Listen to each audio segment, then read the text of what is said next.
kepala untuk berdoa, bersyukur kepada Tuhan bahwa Tuhan memberikan kita kemenangan, kesempatan untuk berada bersama-sama memuji dan memuliakan nama Tuhan. Bapa di surga, dalam nama Tuhan Yesus Kristus, segala puji hormat dipersembahkan bagi Dikau buat keagungan-Mu yang sudah Engkau nyatakan dalam kehidupan kami untuk menguasai, untuk mempengaruhi dan menguasai kehidupan kami, Tuhan. Dan kami bersukacita di akhir zaman ini, di mana kuasa dunia, kuasa-kuasa daging dan setan berusaha pula untuk menguasai kami, tetapi Engkau sudah mendahuluinya dengan firman dan Roh-Mu yang suci serta kasih-Mu, Tuhan. Ke dalam tangan-Mu kami serahkan kehidupan kami, biar Engkau yang berkuasa atas kami semua ini. Dan saat ini kami akan duduk dengan tenang di bawah kaki Dikau mendengarkan firman-Mu, sekalipun kami menyadari bahwa kami sangat terbatas dalam kemampuan untuk mengerti firman-Mu, tapi Roh-Mu yang suci akan tetap menolong kami sekalian. Kuasa-kuasa kegelapan yang mau mengganggu, menggoda, menghalangi pemberitaan firman-Mu, Tuhan, bersatu hati kami panggil nama Engkau buat usir dia, yaitu di dalam nama Tuhan Yesus Kristus. Segala setan kami perintahkan kamu semua dalam nama Yesus, pergi, darah Yesus yang berkuasa. Terima kasih Bapa, terima kasih. Segala puji hormat dipersembahkan bagi Dikau. Dalam nama Tuhan Yesus Kristus kami naikkan doa kami. Haleluya, amin.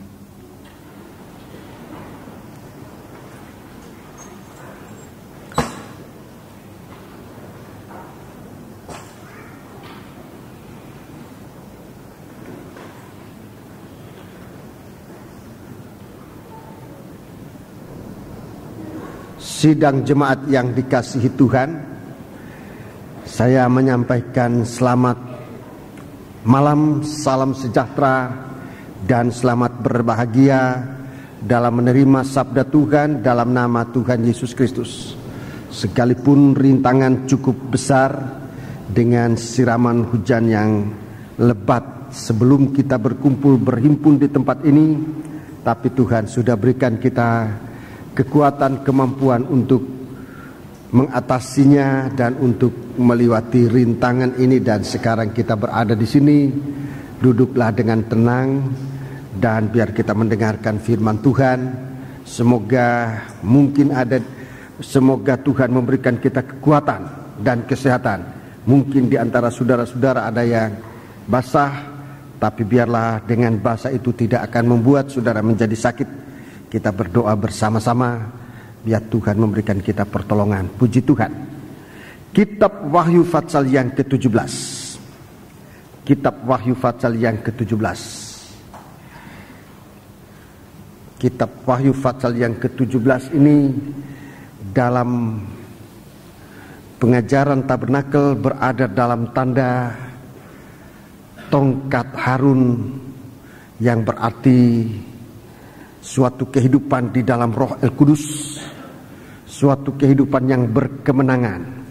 Tapi dalam Fatsal ke-17 ini kita melihat suatu tantangan besar yang berusaha untuk menggagalkan hidup yang berkemenangan ini. Di dalam Fatsal 17 diceritakan tentang Babel, suatu kekuatan yang akan bukan hanya melumpuhkan, tapi mau menyeret kehidupan anak-anak Tuhan masuk dalam kebinasaan. Tapi Tuhan akan menolong setiap pribadi yang diserahkan ke dalam tangan Tuhan. Seberapa banyak pun kehidupan kita, kalau kita serahkan dalam tangan Tuhan, Tuhan akan menolong kita sekalian. Kita membaca kesempatan malam ini ayat 12 sampai ayat yang terakhir, ayat 18.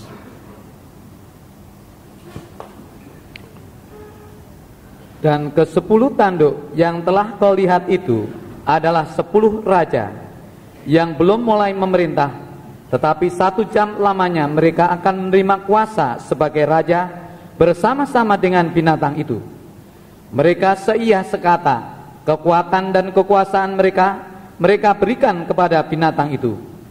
Mereka akan berperang melawan anak domba, tetapi anak domba akan mengalahkan mereka, karena ia adalah Tuhan di atas segala Tuhan dan Raja di atas segala Raja. Mereka bersama-sama dengan dia juga akan menang, yaitu mereka yang terpanggil, yang telah dipilih dan yang setia. Lalu ia berkata kepadaku, semua air yang telah kau lihat di mana wanita pelacur itu duduk adalah bangsa-bangsa dan rakyat banyak dan kaum dan bahasa. Dan ke-10 tanduk yang telah kau lihat itu serta binatang itu akan membenci pelacur itu, dan mereka akan membuat dia menjadi sunyi dan telanjang, dan mereka akan memakan dagingnya dan membakarnya dengan api. Sebab Allah telah menerangi hati mereka untuk melakukan kehendaknya dengan seia sekata, dan untuk memberikan pemerintahan mereka kepada binatang itu, sampai segala firman Allah telah digenapi. Dan perempuan yang telah kau lihat itu adalah kota besar yang memerintah atas raja-raja di bumi. Iya, kota besar yang memerintah atas raja-raja di bumi. Lagi suatu kekuasaan. Akan terjadi perebutan kekuasaan di bumi ini, di mana kita sudah sempat melihat kota Babel yang besar. Babel kota besar berusaha untuk menguasai bumi ini. Saudara-saudaraku, dalam ayat 12 sampai dengan ayat 18 dalam pembacaan, kita melihat memang ada suatu peperangan yang terjadi, tetapi kemenangan ada di pihak Tuhan. Peperangan antara daging, saudara-saudaraku, yang dikuasai oleh roh-roh jahat akan berperang melawan anak domba. Itu yang disebut dalam ayat ini, saudara-saudaraku. Ayat 14, mereka akan berperang melawan anak domba. Secara keseluruhan di dalam Alkitab disebut ada 3 macam seteru atau lawan atau musuh dari Allah, dari anak domba ini. Kita baca mulai dari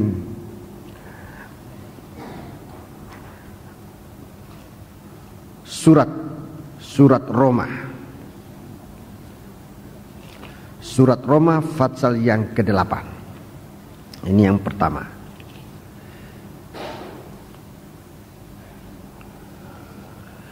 Surat Roma pasal yang ke-8, ayat yang ke-7.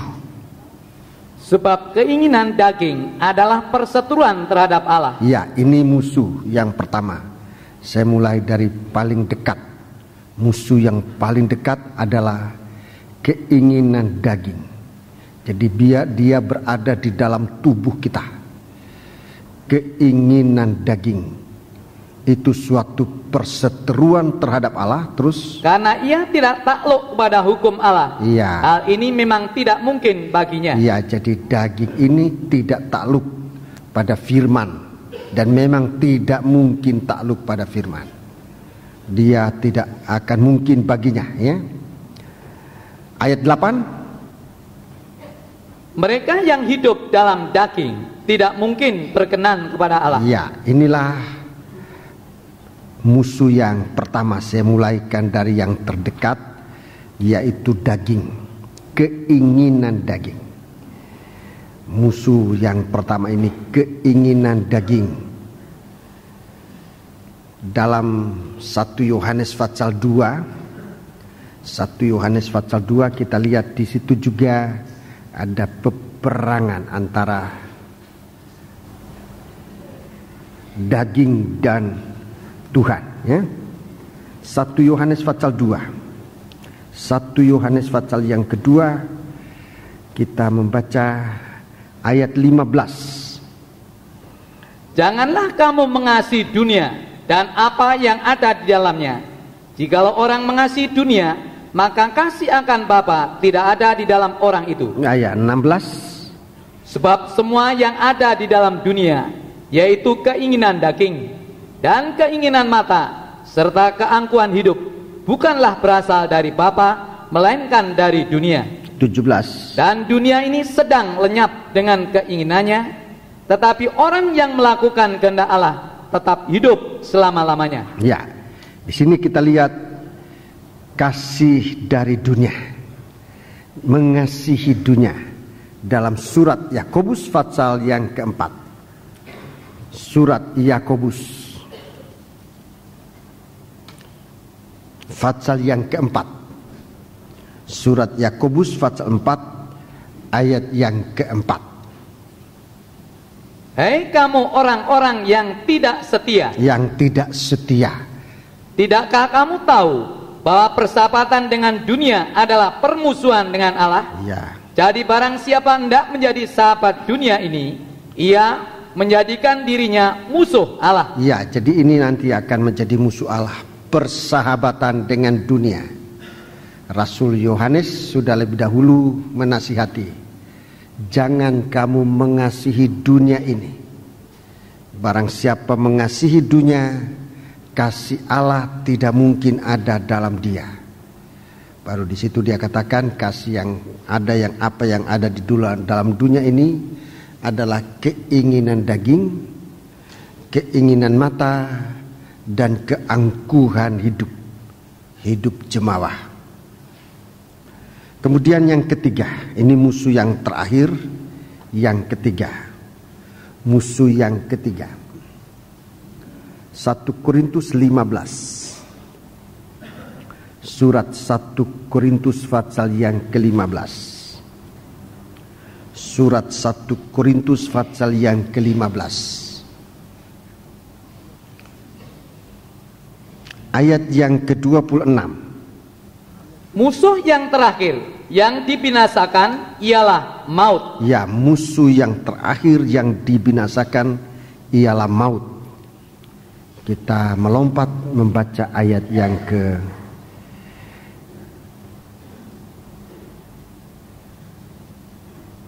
56. Ayat 56.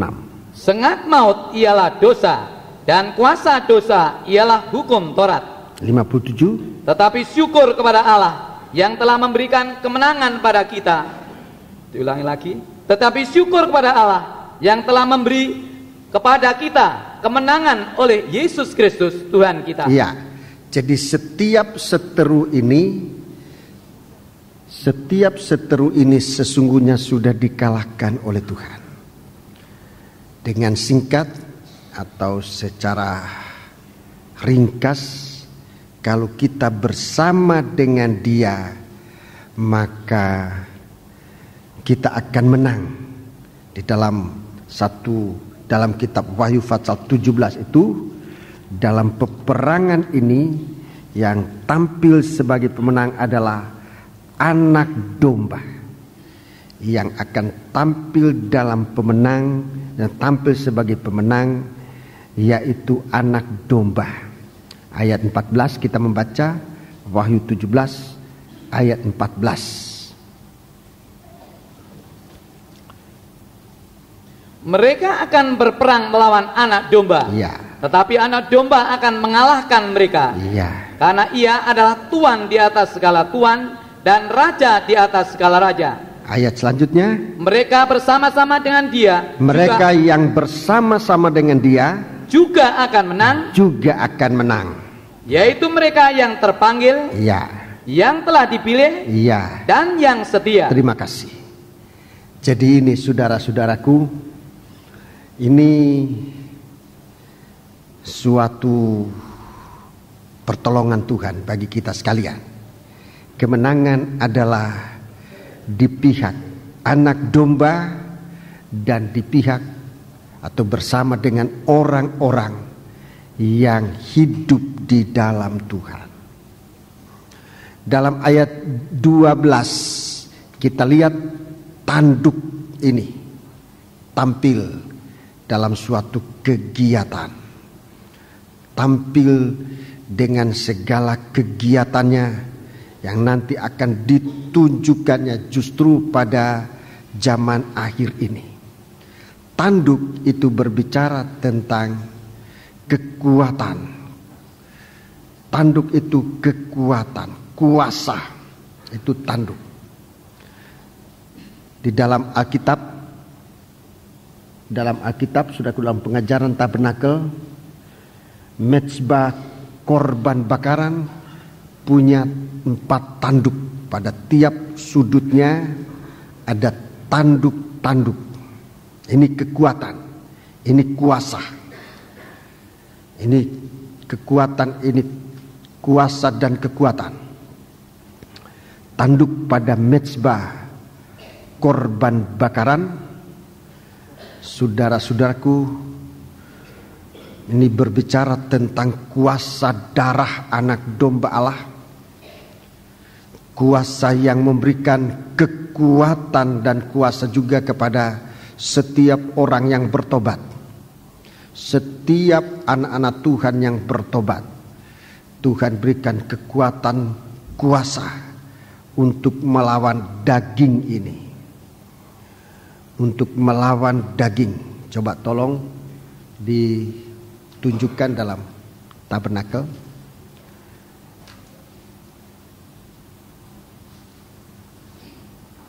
Ya.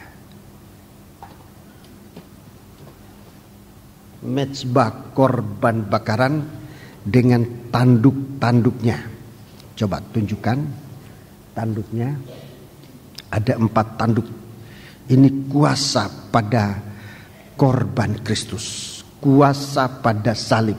Mezbah ini, saudara-saudaraku, berbicara tentang salib di mana Yesus telah mati. Dan dengan matinya Yesus, maut itu dikalahkan. Haleluya. Daging itu dikalahkan. Dunia itu juga dikalahkan.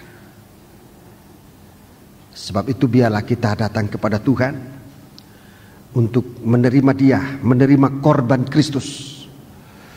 Bukan untuk kalah tetapi untuk menang. Ini kemenangan awal yang Tuhan berikan kepada umatnya yang percaya kepada Dia. Kuasa oleh darah anak domba Allah mengalahkan seteru. 3 seteru yang disebutkan dalam Alkitab itu dikalahkan, baik dunia maupun daging maupun maut, dikalahkan oleh darah Yesus. Ini kuasa yang ada pada mezbah korban bakaran. Dan oleh darah Yesus dan oleh darah korban pada mezbah korban ini, semua alat-alat di dalam tabernakel dipercikan. Maksudnya supaya semua alat-alat ini menjadi suci oleh kuasa darah anak domba Allah. Alat kedua yang juga punya tanduk. Alat kedua yang juga mempunyai tanduk, yaitu mezbah dupa. Mezbah dupa itu juga punya tanduk. Dalam mezbah dupa ini juga ada tanduk-tanduknya. Tolong mezbah dupa. Ya, di situ ada tanduk. Ada tanduk. Mezbah dupa ini bicara tentang kehidupan penyembahan. Kehidupan penyembahan.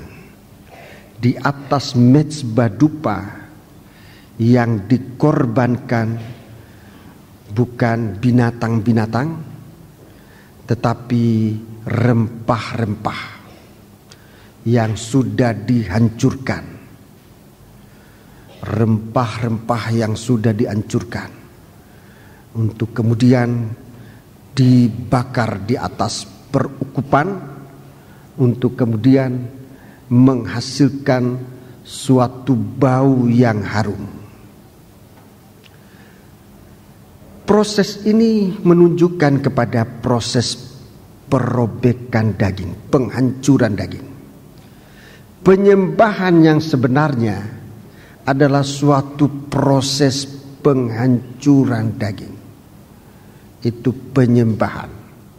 Suatu proses di mana segala keinginan daging ini dirobek untuk tidak harus berada lagi. Tapi manusia ini hanya bisa mempersembahkan segala kemuliaan Allah, segala pujian kepada Tuhan.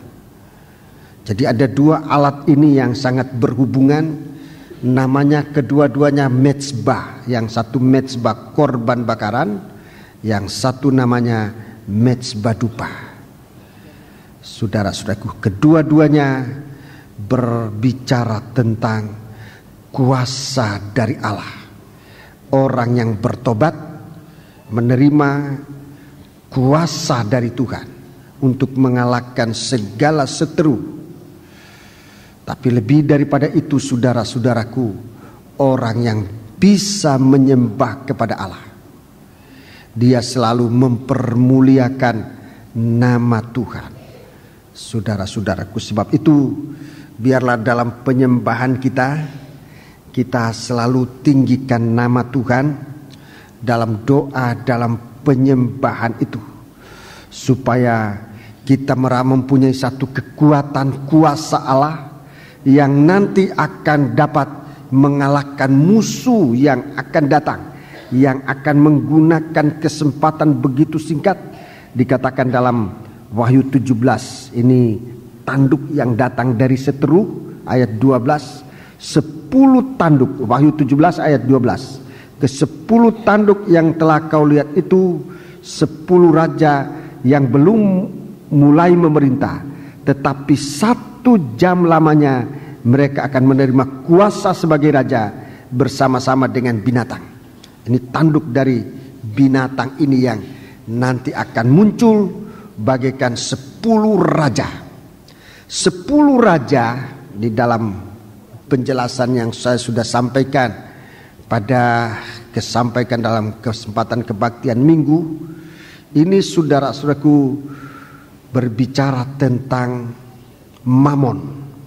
Ini 10 raja tentang Mamon yang nanti akan muncul, menunjukkan kekuatan dan pengaruh kuasa, akan menguasai dunia ini. 10 raja ini kekuatannya, ujung tanduknya dari antikris nanti ini adalah Mamon. 10 raja dengan kekuatan keuangan, ekonomi, Mamon, harta benda. Lebih baik saya tunjukkan ayatnya, tidak apa untuk mengulangi kedua kalinya. Pada hari Minggu saya sudah tunjukkan. Lebih dahulu kita membaca di dalam Pengkhotbah.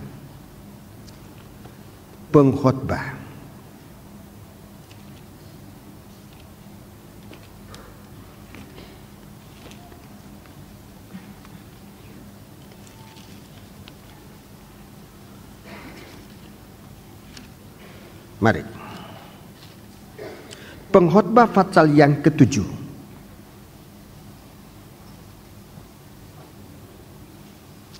Pengkhotbah pasal yang ke-7. Mari kita melihat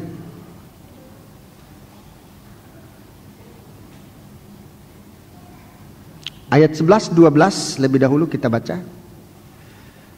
Hikmat adalah sama baiknya dengan warisan. Ya, hikmat adalah sama baiknya dengan warisan. Ini bicara tentang harta benda itu. Terus? Dan merupakan suatu keuntungan bagi orang-orang yang melihat matahari. Ya, jadi kalau dua-dua ini dimiliki, orang memiliki hikmat, memiliki warisan, satu keuntungan. 12. Karena perlindungan hikmat adalah seperti perlindungan uang. Ya, jadi dua-dua ini kekuatan. Dua-dua ini kekuatan. Terus? Dan beruntunglah yang mengetahui bahwa hikmat memelihara hidup pemilik-pemiliknya. Iya, tapi ada kelebihan hikmat, dia memelihara hidup pemilik-pemiliknya. Ini hikmat, kelebihannya. Sementara warisan itu tidak mampu menjamin kehidupan manusia. Mungkin kebutuhan manusia masih mampu dia penuhi, tetapi kehidupan nggak bisa. Kebutuhan mungkin bisa dia penuhi, itu pun akan ternyata nanti kebutuhan pun harta benda ini tidak mampu memenuhinya. Mari kita baca sekarang ayat 19. Hikmat memberi kepada yang memilikinya lebih banyak kekuatan daripada 10 penguasa dalam kota. Iya, 10 penguasa dalam kota ini berbicara tentang mamon itu. 10 penguasa. Hikmat itu lebih. Hikmat memberi kepada yang memilikinya lebih banyak kekuatan. Hikmat itu lebih banyak kekuatan daripada 10 penguasa dalam kota. Dalam kitab Ulangan, mari kita baca kitab Ulangan supaya kita tidak ragu-ragu berpegang pada firman. Kitab Ulangan. Kitab Ulangan pasal yang keempat.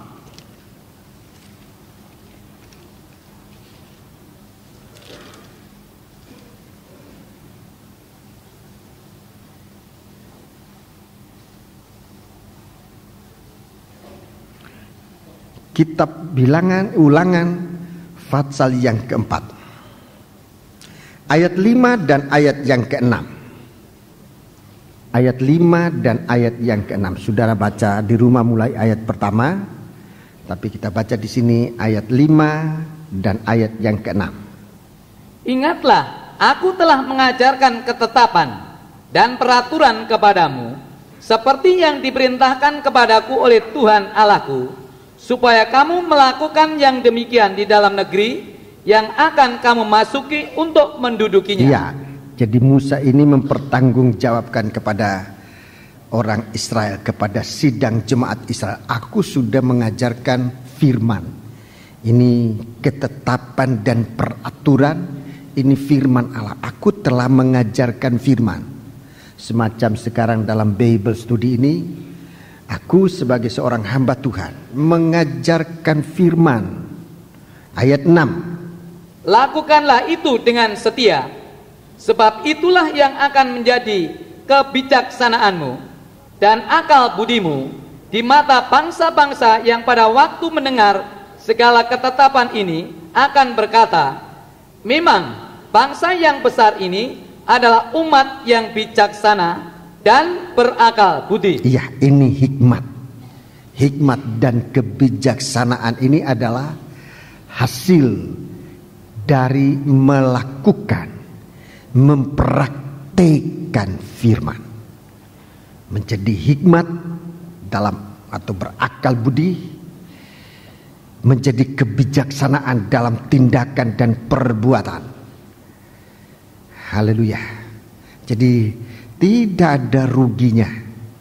Tidak ada ruginya kita mengikuti kebaktian, mendengarkan firman. Firman Allah ini diajarkan.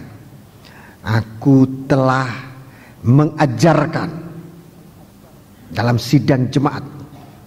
Nabi Musa berkata kepada bangsa Israel, mengajarkan, bukan cuma membaca, bukan cuma membacakan, tetapi mengajarkan firman.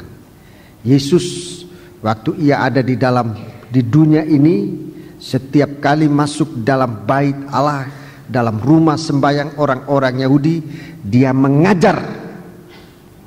Dan Nabi Musa mengatakan, lakukan dengan setia. Lakukan dengan setia. Jangan hanya sewaktu-waktu, tetapi lakukan dengan setia. Maka hal itu akan menjadi kebijaksanaan, Dan orang-orang di bumi ini, bangsa-bangsa di bumi ini yang mendengar segala ketetapan ini akan berkata, memang bangsa yang besar ini adalah umat yang bijaksana dan berakal budi. Jadi bangsa-bangsa akan mengakui. Dalam Amsal tadi, dalam pengkhotbah tadi dikatakan, orang yang memiliki hikmat, orang yang memiliki kebijaksanaan, dia mempunyai suatu kekuatan melebihi, dari 10, memilikinya lebih banyak kekuatan dari 10 penguasa yang ada dalam kota. Kota ini bicara tentang dunia ini, kekuatan dunia. Kita memiliki firman Allah, kita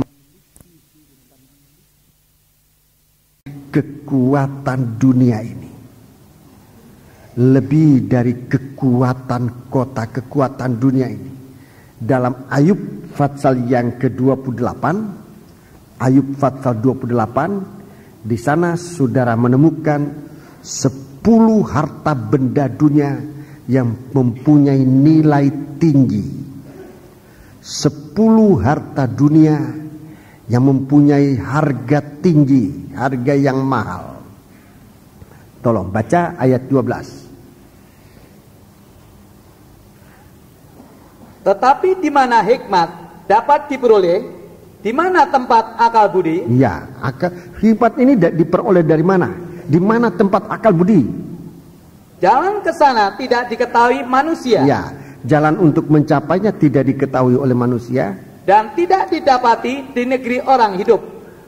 Kata samudera raya, ia tidak terdapat di dalamku. Ia tidak ada di dalamku. Terus. Dan kata laut, ia tidak ada padaku. Memang hikmat akal budi ini yang mempunyai kekuatan yang menang ini bukan dari dunia ini, bukan dari dalam laut, bukan dari mana lagi itu disebutkan tadi, samudra raya. Bukan dari samudra raya.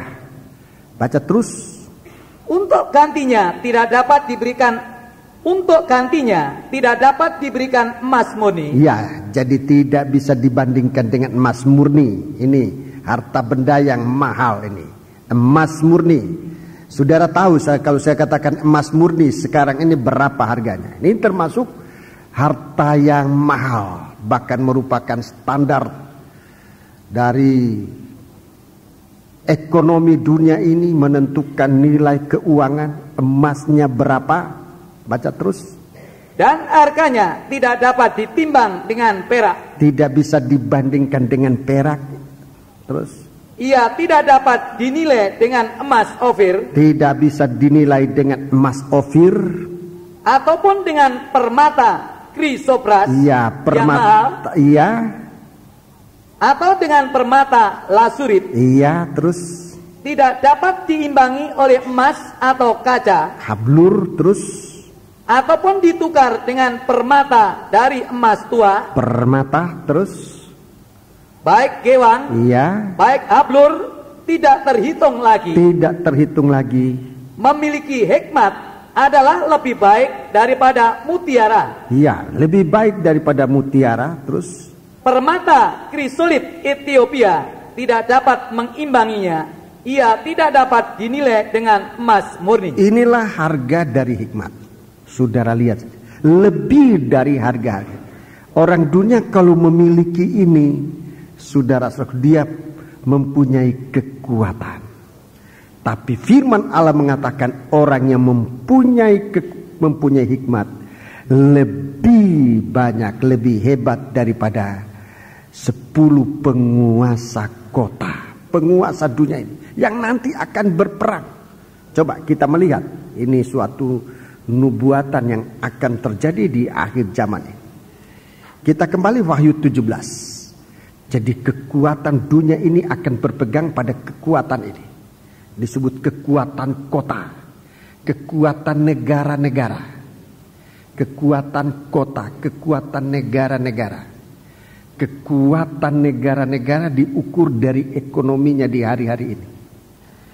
Negara yang mempunyai ekonomi kuat, dia termasuk negara kuat, tapi kalau ekonominya ambruk disebut negara yang tidak berdaya, negara yang miskin, sekalipun memiliki umat manusia yang banyak.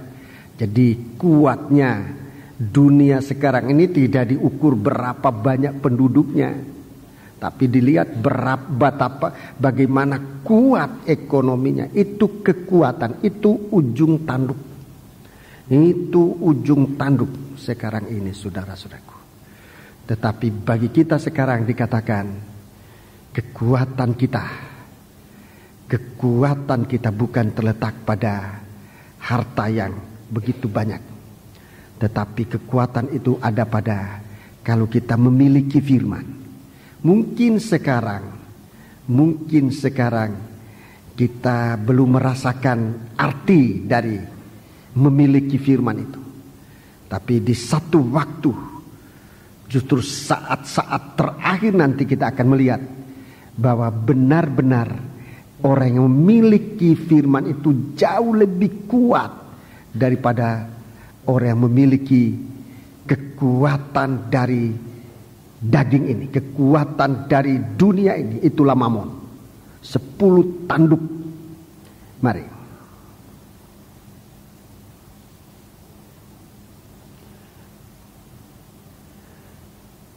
Dalam ayat yang ke-13, mereka seia sekata, kekuatan dan kekuasaan mereka akan diberikan kepada binatang itu. Ini kekuatan negara-negara di dunia ini. Kekuatan ekonomi akan ada dalam akan berada dalam mulai dari persekutuan seia sekata.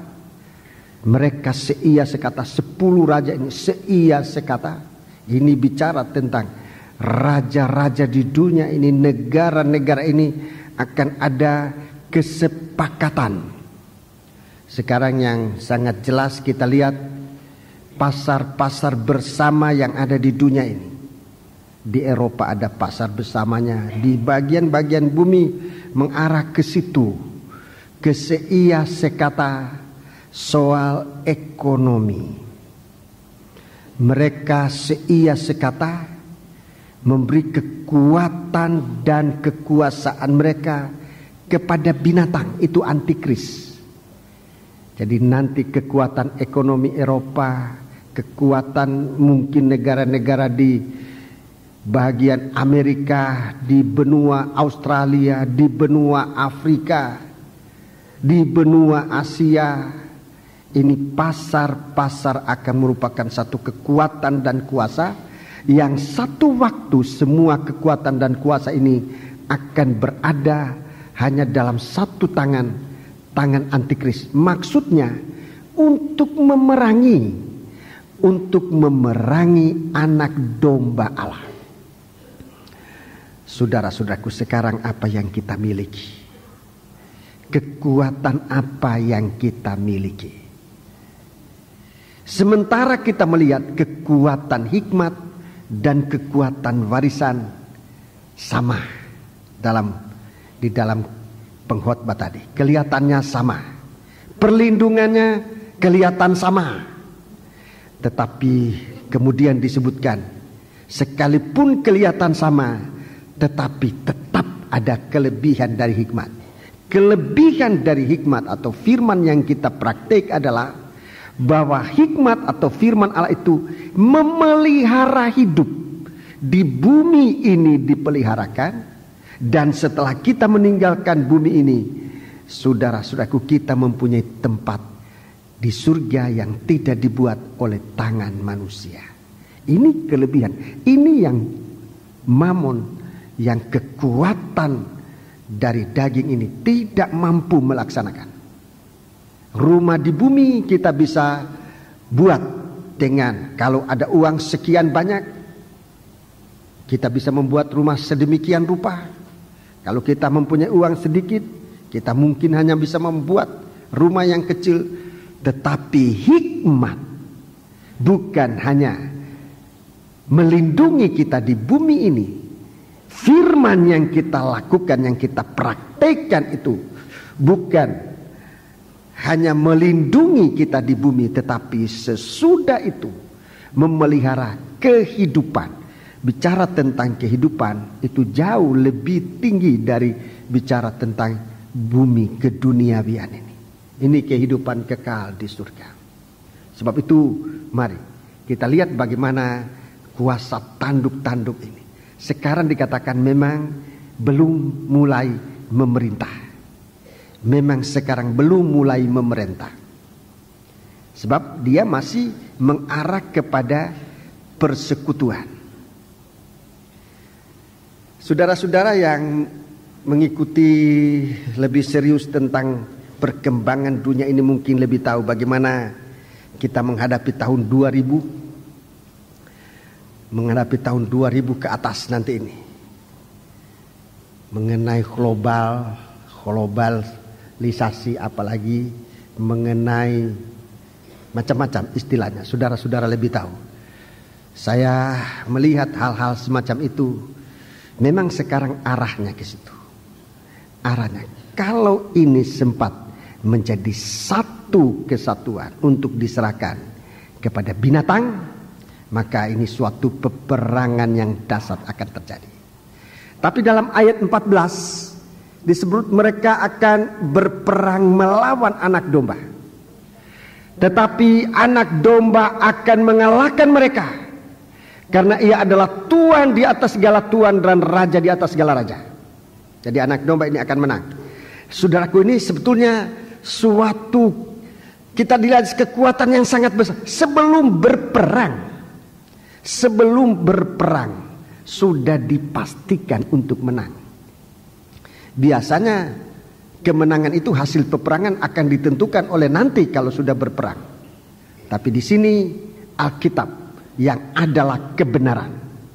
Alkitab ini kebenaran. Berbicara anak domba itu akan menang. Semua orang yang berserta dengan dia juga akan menang. Dan itu sebabnya dalam Wahyu pasal 6 ini akan menang dan menang lagi dan menang lagi. Sementara binatang ini, saudara-saudaraku, sebenarnya tidak pernah menang. 3 seteru, 3 musuh dari Tuhan, semuanya kalah. Dunia itu kalah, daging itu kalah, saudara-saudaraku, maut itu pun kalah. Kita melihat, kita membaca sekarang ayat yang ke-15 dan 16. Di sini letak kekalahan dari binatang ini. Kekalahan dari daging itu. Ayat 15-16. Lalu ia berkata kepadaku, semua air yang telah kau lihat, di mana wanita pelacur itu duduk, adalah bangsa-bangsa dan rakyat banyak dan kaum dan bahasa. Dan kaum dan bahasa. Ayat 16. Dan ke-10 tanduk yang telah kau lihat itu, serta binatang itu akan membenci pelacur itu. Iya, akan membenci pelacur itu. Jadi kita lihat tadinya binatang ini memberi dirinya dikendarai, ditunggangi oleh pelacur itu. Memberi dirinya ditunggangi. Terus? Dan mereka akan membuat dia menjadi sunyi. Iya. Dan telanjang. Sebentar. Binatang itu akan membenci pelacur itu. Tadinya memberi diri ditunggangi, kemudian dibenci. Ini tanda dari daging. Tidak puas. Membenci itu tanda tidak puas. Binatang itu daging, tidak puas. Membenci binatang itu tidak puas. Terus kemudian meninggalkan, menjadi sunyi. Terus dan telanjang. Dan mereka akan memakan dagingnya. Memakan dagingnya. Dan membakarnya dengan api. Iya, sampai sejauh itu gejala ketidakpuasan itu jelas kelihatan. Jadi saudara-saudaraku, memang keadaan hidup dari manusia di bumi ini dengan keadaan tidak puas, dengan ketidakpuasan, itu sumber kekalahan. Itu permulaan kekalahan dalam peperangan. Tidak puas, tidak puas. Segala sesuatu dimiliki, tetapi tidak ada kepuasan. Di sini gejala kalahnya itu. Kalahnya daging, kalahnya binatang itu. Kalau kita baca dengan dalam roh, kita bicara kita membaca ayat-ayat ini di dalam pimpinan Roh El Kudus, kita akan menjadi mengerti apa yang ditulis. Dan sekarang saya baca, sekarang saya katakan bahwa manusia itu tidak akan puas. Manusia ini tidak akan puas. Tidak akan puas. Punya 10 tanduk, punya semua benda-benda yang mahal harganya, yang disebut dalam Ayub pasal 28 tadi. Semua itu benda-benda yang mahal, merupakan ujung tanduk dari antikris nanti, dari daging ini. Tapi itu tidak memuaskan, tidak pernah memuaskan. Coba kita membaca, saudara-saudaraku, di dalam pengkhotbah. Dalam pengkhotbah,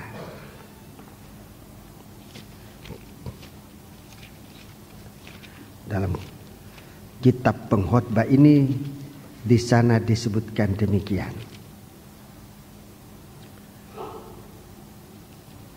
Fatsal yang kelima. Fatsal yang kelima. Nah, ini kekalahan, ya. Di sini letak kekalahan dari daging ini. Di sini kekalahan dari daging ini. Mari kita membaca Pengkhotbah Fatsal 5. Mulai ayat 7. Kalau engkau melihat dalam suatu daerah orang miskin ditindas dan hukum serta keadilan diperkosa. Ya, jadi kalau kamu melihat dalam satu negara orang miskin ditindas. Orang miskin ditindas, kemudian bersama dengan itu keadilan, hukum diperkosa. Orang miskin ditindas, hukum serta keadilan diperkosa. Janganlah heran akan perkara itu. Terus? Karena pejabat tinggi yang satu mengawasi yang lain. Iya, pejabat tinggi yang satu mengawasi yang lain. Begitu pula pejabat-pejabat yang lebih tinggi mengawasi mereka. Ya, jadi saling mencurigai. Ini hari siapa yang berkuasa, besok kemudian jatuh, kemudian yang lain berkuasa lain. Ya gini nih ayat yang ke-7 itu. Pejabat tinggi yang satu mengawasi yang lain. Mengawasi itu mengamat-amati, mencurigai. Perkataan mengawasi ini mencurigai. Saling mencurigai, hilang kepercayaan yang satu terhadap yang lain. Coba saudara-saudaraku, kalau kita lihat keadaan ini, ayat ini ditulis jauh sebelum keadaan kita, jauh sebelum. Kalau kamu melihat dalam satu daerah orang miskin ditindas, hukum dan keadilan hukum dan keadilan diperkosa. Jangan heran akan perkara itu, karena pejabat tinggi yang satu mengawasi yang lain. Mengawasi ini artinya mencurigai yang lain. Dan semua kecurigaan ini tentu beralasan. Begitu pula pejabat-pejabat yang lebih tinggi mencurigai mereka, mengawasi mereka. Ayat 8. Suatu keuntungan bagi negara dalam keadaan demikian ialah kalau rajanya dihormati di daerah itu. Kalau rajanya dihormati. Raja mana yang dihormati? Raja yang bijaksana, raja yang berhikmat. Itu keuntungan.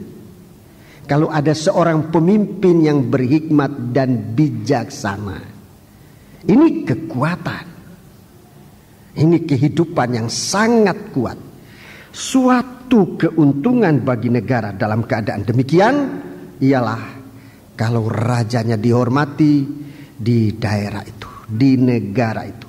9. Siapa mencintai uang? Ya, siapa mencintai uang Tidak akan puas dengan uang. tidak akan puas dengan uang. Siapa mencintai uang tidak akan puas dengan uang. Dan siapa mencintai kekayaan Ya, tidak akan puas dengan penghasilannya. Ini pun sia-sia. kalah. Siapa yang mengasihi kekayaan tidak akan puas dengan penghasilan. Inilah kesia-siaan. 10 tanduk dan binatang ini menjadi tetap tidak puas. Tidak puas. Sekarang kita lihat bagaimana orang yang menang. Kita lihat bagaimana orang yang menang. Ini yang rasanya perlu kita ikuti penjelasan malam ini. Secara singkat kita lihat kegagalan dalam dunia ini. Dan kita diizinkan mengalami hari-hari ini, saudara-saudaraku. Kita diizinkan mengalami hari-hari ini. Kalau engkau melihat dalam suatu daerah orang miskin ditindas, hukum diperkosa. Saya kira kalau kita buka mata, kita melihat ini sekarang ini di negeri kita ini. Kalau kita mau buka mata, kita sudah melihat.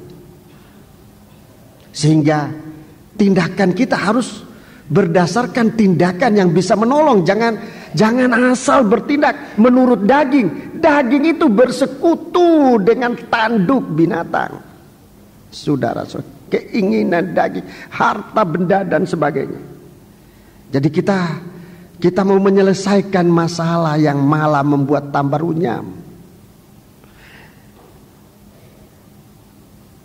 Jangan heran akan perkara itu, karena pejabat tinggi yang satu mengawasi yang lain, begitu pula pejabat yang lebih tinggi mengawasi mereka. Sekarang suatu keuntungan adalah dalam keadaan demikian, kalau rajanya dihormati di negara itu. Raja mana yang dihormati? Raja yang bijaksana, itu raja yang dihormati. Raja yang lalim, itu raja yang dibenci. Tapi raja yang bijaksana, penuh hikmat, itu raja yang dihormati. Saudara-saudaraku, kita lihat bagaimana firman di dalam negara kita, di dalam dunia pada umumnya, saudara-saudaraku. Bagaimana firman mulai ditinggalkan oleh manusia, oleh umat manusia. Setiap orang beragama punya kitab suci yang dipercaya merupakan firman Allah. Kita sebagai orang Kristen mempunyai kitab suci yang namanya Alkitab ini. Kitab para nabi-nabi, kitab surat-surat para rasul. Saudara-saudaraku, ini perjanjian lama dan perjanjian baru, Alkitab. Bagaimana sekarang orang Kristen berpegang pada firman? Sekarang pertanyaan harus disampaikan kepada kita hamba-hamba Tuhan, termasuk saya ini. Bagaimana kita sekarang hamba-hamba Tuhan mengajarkan hikmat ini, mengajarkan firman? Seperti Musa, dia mengajarkan firman. Sehingga bukan hanya raja yang berhikmat dan bijaksana, tapi bangsa yang berhikmat dan bijaksana. Bagaimana sekarang kegiatan kita di dalam hal ini? Kegiatan dalam ibadah kita memperhatikan firman bagaimana? Kalau kita beribadah ini memperhatikan firman. Kalau kita memperhatikan firman dalam Pengkhotbah pasal 5 ayat yang ke-8 katakan itu suatu keuntungan, dapat mengatasi masalah yang dialami dalam ayat 7 itu. Penindasan. Apalagi kita dalam keadaan miskin, karena memang gaji kita tadinya sudah rendah, sekarang penghasilan kita juga sudah minim, lalu di PHK lagi. Bagaimana mengatasi semacam ini? Bagaimana dapat mengatasi semacam ini? Di sini cepat dikatakan, yaitu kalau rajanya dihormati di negeri ini. Dalam Wahyu 17 tadi, di situ dikemukakan seorang raja. Disebut raja di atas segala raja. Ini raja yang dihormati.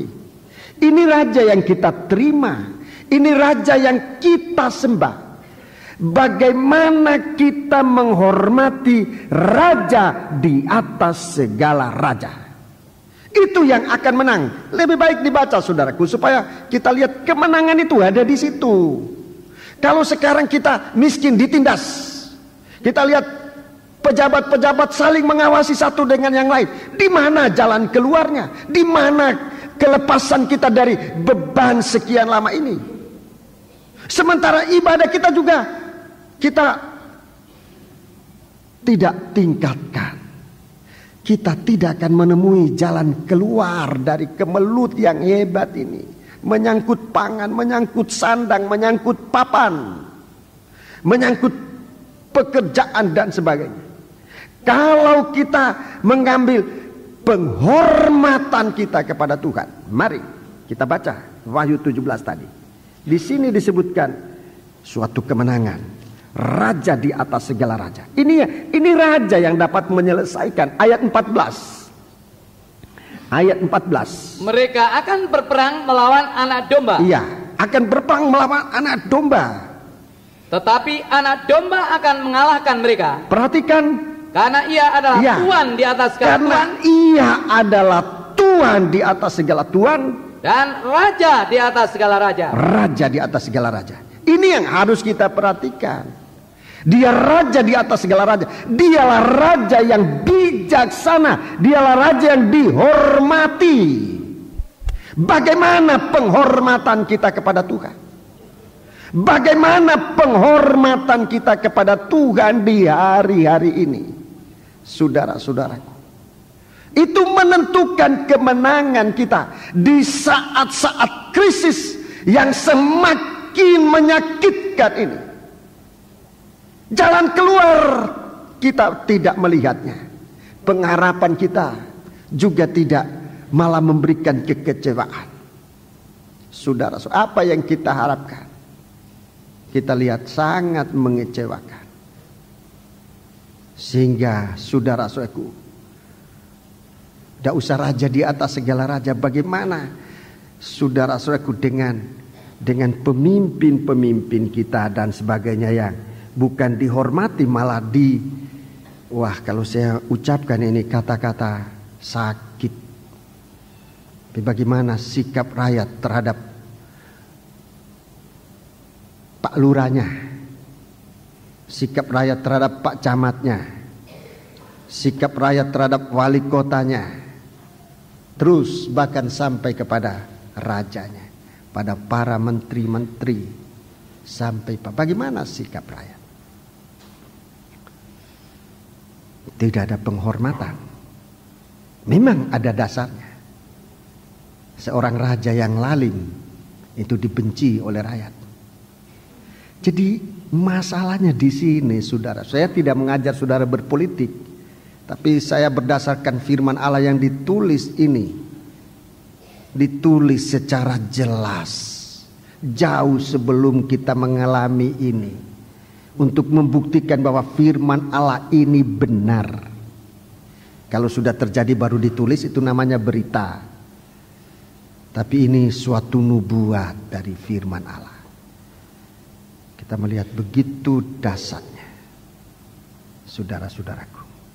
Raja di atas segala raja. Dia ini yang harus kita hormati. Ibadah kita harus ibadah yang memberi penghormatan kepada Tuhan.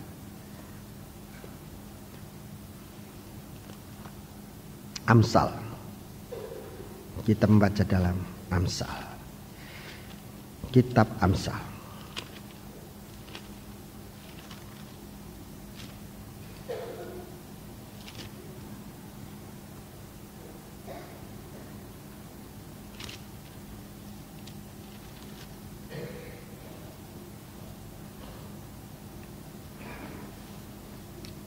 Fatsal yang ketiga.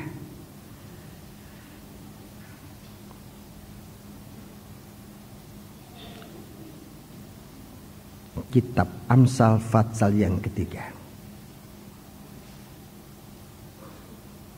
Mulai ayat 5. Percayalah kepada Tuhan dengan segenap hatimu. Ya, percayalah kepada Tuhan dengan segenap hatimu. Dan janganlah bersandar kepada pengertianmu sendiri. Ya.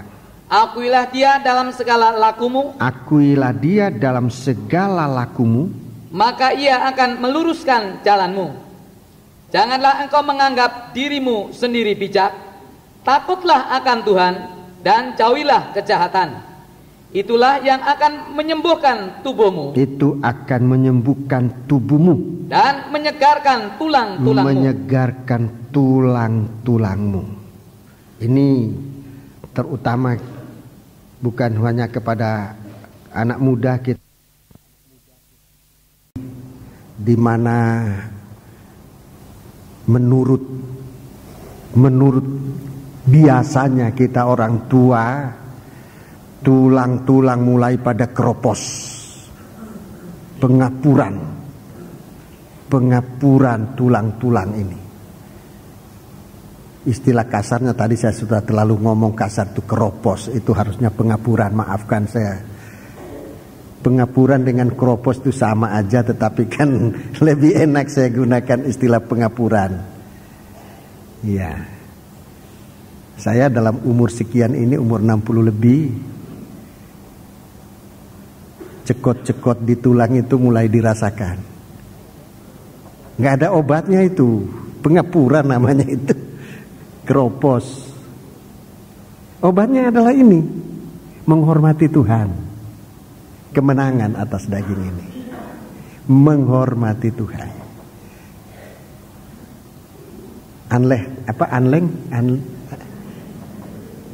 Susu apa yang direbut-rebut tempo hari sampai keroyokan di Anling, obat keropos tulang, mana ada keropos tuh obatnya. Ini obatnya. Semakin tua ya kita ini semakin cari Tuhan lah, menghormati Tuhan. Bukan berarti orang muda, wah aku punya tulang belum keropos, nanti aja menghormati Tuhan. Lebih baik mulai sekarang menjaga supaya jangan keropos. Berapa waktu lalu saya punya tulang-tulang ini di ronsen dilihat. Kalau saya nggak salah dokter bilang, wah nggak keropos. Saya heran umur sekian kan kok nggak keropos. Baik. Bisa satu kali difoto, mau foto paru-paru, kelihatan tulang rusuk patah. Bodoh aja. Keropos sama dengan patah apa bedanya? Tulang rusuk saya patah, tapi saya nggak tahu kapan patahnya, kapan sembuhnya. Sampai hari ini di foto itu tetap patah, tapi saya nggak rasa sampai hari ini satu tulang rusuk patah. Tapi nggak rasa kapan patahnya, kapan sembuhnya. Menurut dokter sudah sembuh. Sampai saya ingat, jangan-jangan waktu kecil dulu atau kapan. Katanya dokter kurang lebih 3-4 bulan lalu. Wah kalau begitu waktu saya ke negeri Belanda, waktu itu kan saya kuat-kuat di sana, tidak pernah rasa. Kalau patah itu kan, saudara yang pernah rasakan patah tulang itu kayak apa sakitnya patah tulang? Tidak ada obatnya itu. Di sini menyegarkan tulang-tulang. Jangan engkau menganggap dirimu sendiri bijak. takutlah akan Tuhan dan jauhilah kejahatan.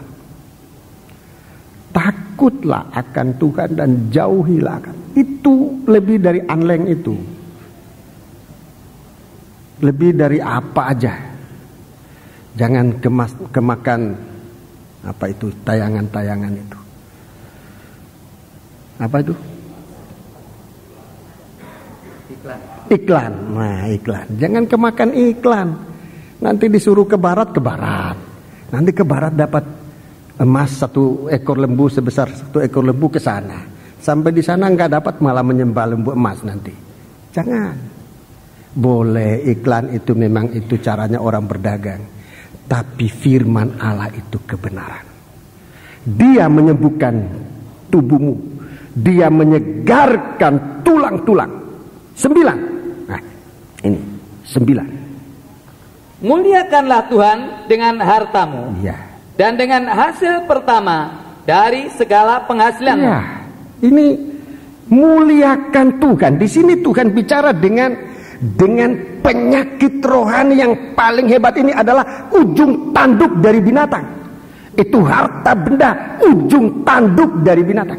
Kita mau hidup berharapkan harta benda, itu sama dengan hidup di ujung tanduk dari binatang. 10 ujung tanduk daripada binatang ini.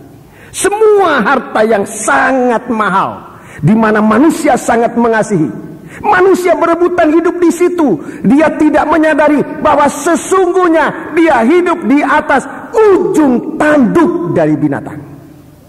Hormati, muliakanlah Tuhan dengan hartamu dan dengan hasil pertama dari segala penghasilan. Saya tidak mau tanya kepada orang dunia ini, tetapi kepada orang Kristen itu sendiri. Bagaimana sikap kita sekarang? Bagaimana sikap kita sekarang dengan menggunakan harta ini? Tuhan memberkati kita, saudara. Tidak salah kita memiliki harta, tidak salah. Yang salah adalah kalau kita salah dalam menggunakan harta. Sebab salahnya di mana kalau saya katakan salah menggunakan harta? Bukan berarti tidak boleh beli itu, tidak boleh beli itu. Saya tidak bicara itu. Jangan salah menggunakan harta. Banyak kali dalam menggunakan harta kita memikirkan Tuhan itu tidak ada. Harta benda ini yang utama, sehingga iman kita beralih dari Tuhan kepada harta benda. Lain kali kita lebih cepat tinggalkan iman. Lebih cepat tinggalkan iman. Asal harta benda kita tidak diganggu gugat. Ini kan penghormatan kita kepada Tuhan tidak ada. Kita menghormati ujung tanduk ini lebih daripada menghormati Tuhan. Hormati Tuhan dengan hartamu. Sebab Tuhan tahu ini adalah ujung tombak. Ini adalah ujung tanduk daripada binatang. Tuhan tahu. Tuhan bicara tentang harta ini bukan karena Tuhan kekurangan harta, bukan karena Tuhan ingin harta kita, tetapi Tuhan tahu bahwa harta benda ini ujung tanduk dari binatang yang nanti akan menusuk dan memusnahkan anak-anak Tuhan. Sebab itu saya ungkapkan sekali, Tuhan memberkati kita.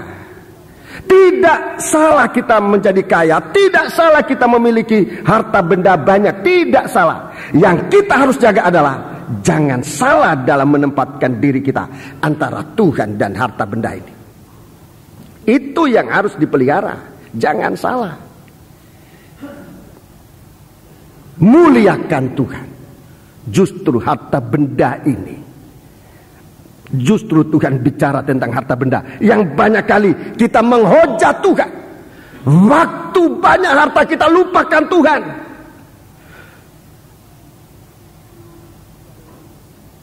Waktu tidak mempunyai apa-apa juga banyak kali kita tidak menghormati Tuhan.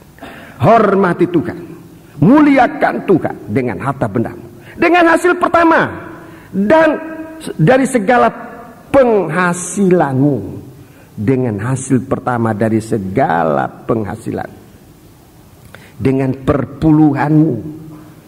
Tidak usah saya tanya orang dunia, oh, anak Tuhan bagaimana? Anak Tuhan bagaimana dengan perpuluhannya? Bagaimana?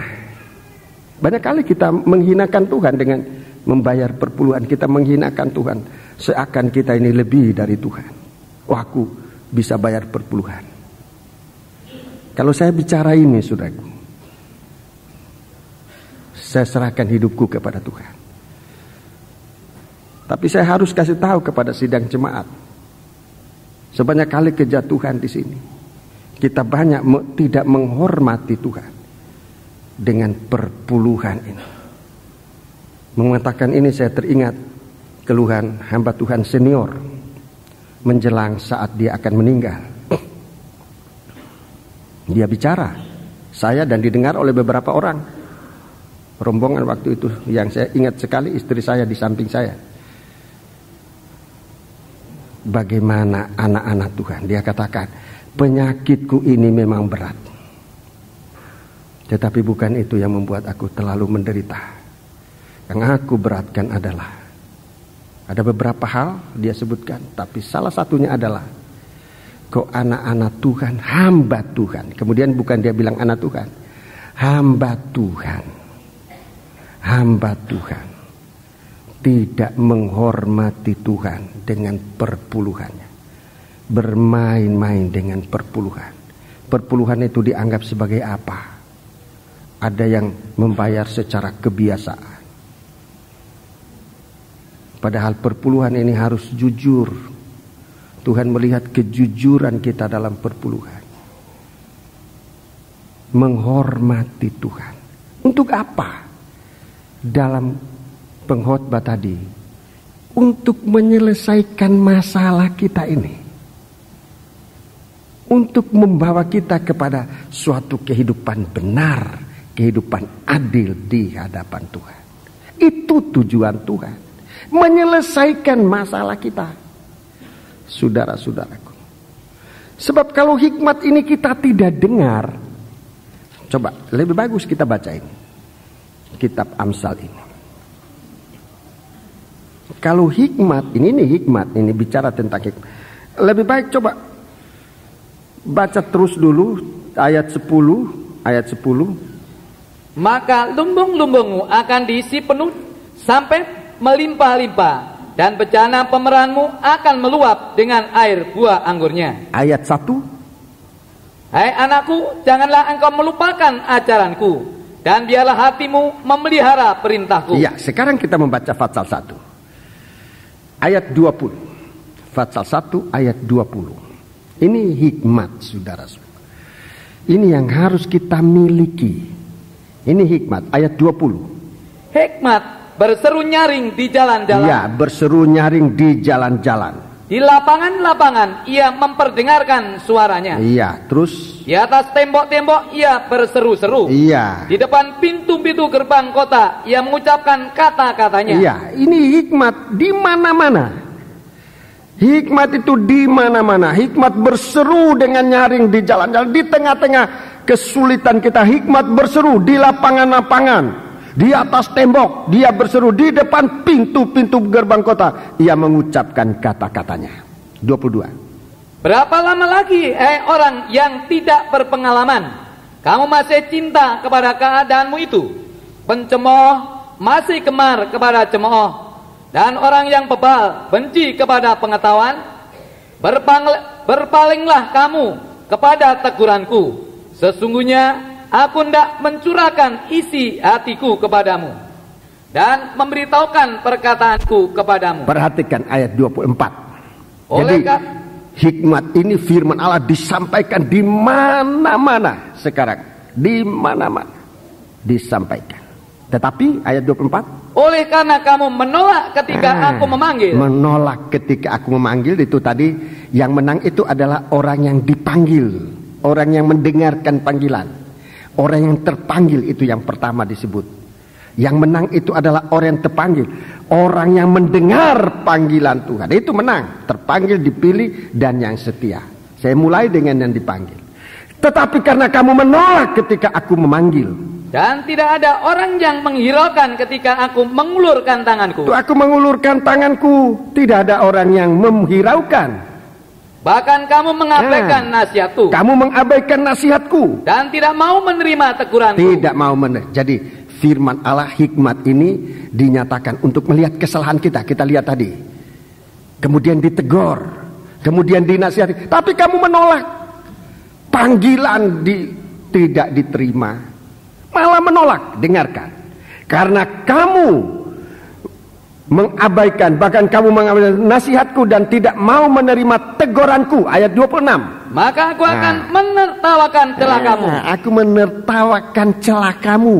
Aku akan berolok-olok apabila kedahsyatan datang ke atasmu. Tuhan berolok-olok apabila kedahsyatan datang kepadamu. Apabila kedahsyatan datang ke atasmu seperti badai. Seperti badai. Kedahsyatan itu seperti badai mendadak terus. Dan celaka melanda kamu seperti angin puyuh. Seperti angin puyuh. Apabila kesukaran dan kecemasan datang menimpa kamu. Datang menimpa kamu.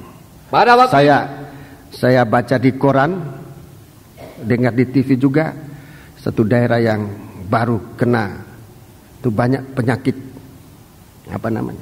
sesak pembuluh pernapasan ke apa, saya tanya dokter apa sih itu? Ya ini penyakit semacam itu, susah bernafas, mungkin karena asap terlalu banyak, mungkin juga karena stres, trauma dan sebagainya. Pembuluh darah menjadi pembuluh pernapasan, saluran, maafkan bukan pembuluh, saya tidak tahu pembuluh atau apa, saluran pernafasan menjadi sesak, mewabah. Bagaimana itu? Di sini, apabila celaka melanda kamu seperti angin puyuh, kesukaran, kecemasan, ini stres, cemas, datang menimpa kamu. Ayat 28. Pada waktu itu mereka akan berseru kepadaku. Mereka akan berseru, tetapi tidak akan kujawab. Tidak akan kujawab. Mereka akan bertekun mencari aku, tetapi tidak akan menemukan aku. Tidak menemukan aku. Terus? Oleh karena mereka benci kepada pengetahuan. Benci kepada pengetahuan. Dan tidak memilih takut akan Tuhan. Tidak memilih takut akan Tuhan. Tidak mau menerima nasihatku. Tidak mau menerima nasihat. Tetapi menolak segala teguranku. Iya. Maka mereka akan memakan buah perbuatan mereka. Dan menjadi kenyang oleh rencana mereka.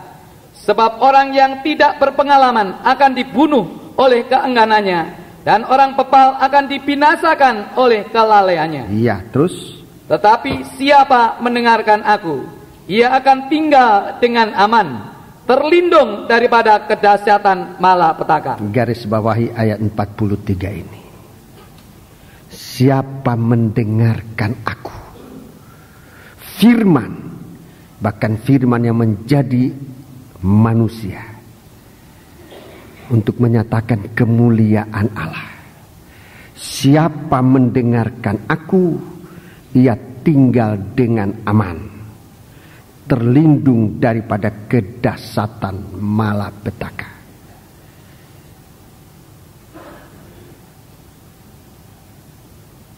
Perhatikan ini, saudara-saudaraku. Suatu peperangan yang nanti akan memuncak, mengakhiri keadaan dari dunia ini, saudara-saudaraku, di mana ujung tanduk dari binatang itu 10 raja menggunakan kekuatan Mamon, sementara anak domba dengan firman-Nya, dengan hikmat-Nya, saudara-saudaraku, akan berperang. Sekarang ini oleh Tuhan kita diberi kesempatan untuk mengetahui di mana kita harus berpihak, di mana kita harus berada. Sekali lagi, boleh memiliki harta, tetapi harta ini jangan membawa kita untuk menghujat Tuhan. Muliakan Allah dengan hartamu. Tidak usah seluruh harta, 1/10. Itulah perpuluhan yang menjadi milik Tuhan. Muliakan Allah. Jangan kita tidak membayar perpuluhan, saudara-saudaraku, tidak membawa bagian miliknya Tuhan. Buah pertama itu Tuhan katakan, Itu sama dengan penghinaan kita kepada Tuhan. Perpuluhan itu suatu penghormatan kita kepada Tuhan. Daerahmu akan dilindungi, saudara-saudaraku, dalam perkataan tadi. Coba Pengkhotbah pasal yang ke-5 tadi.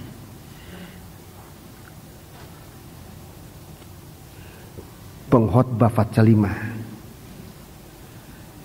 ayat 8, suatu keuntungan bagi negara. Suatu keuntungan bagi negara.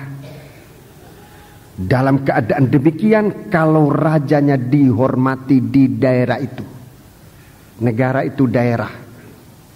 Kalau dalam negara menghormati Tuhan, negara itu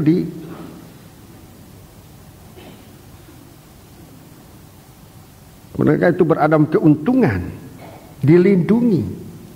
Negara itu dilindungi. Kalau provinsi menghormati Tuhan, provinsi itu dipelihara oleh Tuhan. Terus ke bawah sampai kalau daerah kita yang paling kecil, rumah tangga kita, nikah kita, hidup pribadi kita, ini daerah terkecil, lebih kecil dari RT RW. Kalau nikah, rumah kita, rumah yang tahu menghormati Tuhan. Saudara-saudaraku, menghormati Tuhan dengan perpuluhan, dengan harta benda, itu sama dengan satu sikap melepaskan diri dari ikatan pengaruh mamon. Itu tujuan Tuhan mengajar kita membayar miliknya Tuhan. Nomor 1, untuk memuliakan Tuhan. Nomor 2, untuk memutuskan kita dari pengaruh mamon. Sebab kalau yang kecil aja kita tidak bisa persembahkan kepada Tuhan, itu artinya kita terikat pada mamon ini. Ini perpuluhan mengajar kita melepaskan diri, mulai dari yang terkecil 1/10. Belum keseluruhan 1/10. Kalau kita setia pada yang kecil ini, maka kita setia pula dan bahkan dipercayakan pada perkara yang lebih besar. Itu dalam Injil Lukas 14. Saudara-saudaraku, Tuhan mengajar kita demikian. Perpuluhan itu bukan Tuhan kurang uang, bukan juga pajak, bukan lain. Itu memuliakan Tuhan untuk memotong hubungan kita dengan pengaruh mamon. Sampai satu waktu kita tidak dikuasai lagi oleh mamon itu. Di waktu kita miskin tetap bahagia, di waktu kita lapar pun masih tetap bahagia. Kenapa? Sebab kita tidak berada di ujung tanduk dari binatang itu. Kita tidak tergantung dari kekayaan, tidak tergantung dari makanan. Sejauh itu Tuhan mau melepaskan kita. Di waktu kita mempunyai, kita tidak merasa bahwa kita ini dipengaruhi oleh uang, oleh harta, oleh mamon itu. Tidak. Waktu dia tidak ada juga kita tetap bahagia. Sampai sejauh itu keberhasilan kita dalam memuliakan Tuhan. Itu Tuhan mau ajar demikian, saudara-saudara. Sampai dalam keadaan miskin pun kita tetap bahagia. Sampai dalam keadaan lapar pun kita tetap bahagia. Itu artinya mamon itu tidak berkuasa atas kita. Dan inilah ajaran pertama yang Tuhan sampaikan kepada umatnya. Jangan ada hubungan dengan kekuatan dari binatang ini. Lebih baik kita baca, saudara, dalam Injil Matius.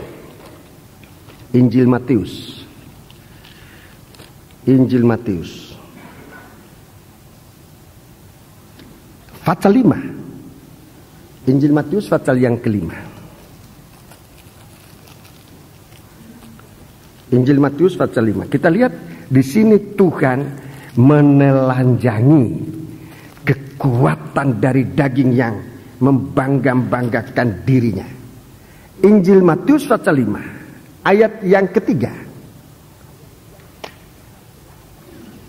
Berbahagialah orang yang miskin di hadapan Allah, karena merekalah yang empunya kerajaan surga. Ini saudaraku, Miskin itu artinya putus hubungan dengan Mamon.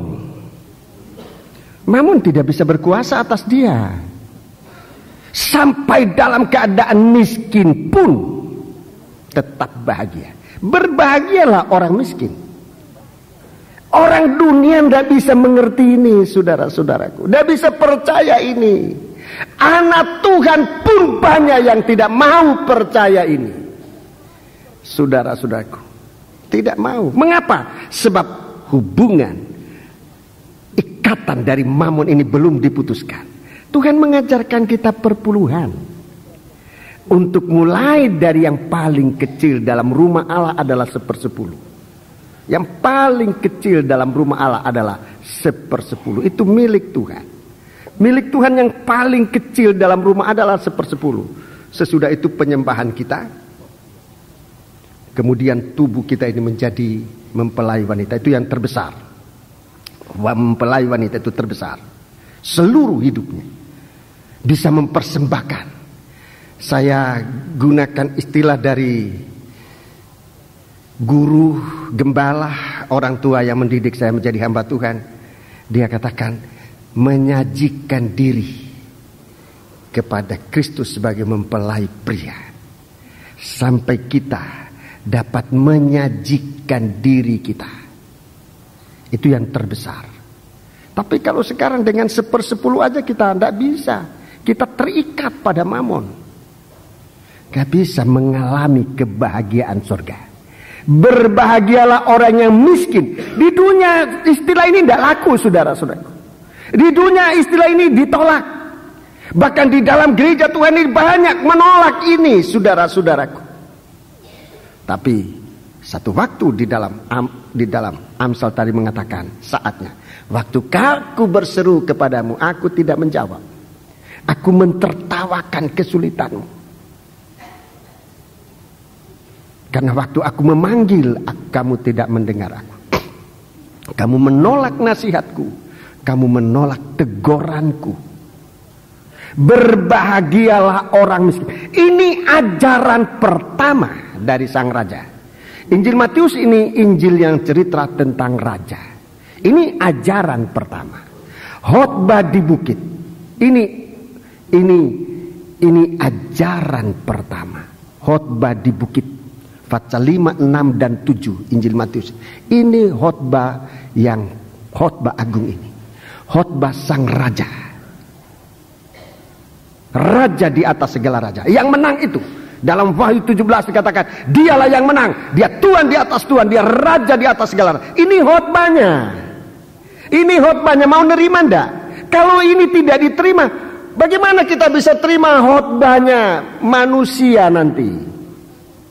Kita banyak kali akan pasti menolak. Raja di atas segala raja aja kita tolak. Khotbahnya sang raja di atas raja kita tolak. Muliakan aku dengan hartamu. Di sini Tuhan ajarkan, lihat, kalau kita tahu memuliakan Tuhan, memutuskan hubungan kita dengan Mamon itu, kita ada dalam kemenangan. Daging akan berkata kita kalah, tapi kita dalam tipuan daging. Sebab hidup mempercayakan diri dalam Mamon ini sama dengan hidup di atas ujung tanduk dari binatang. Di sini kehidupan manusia sekarang.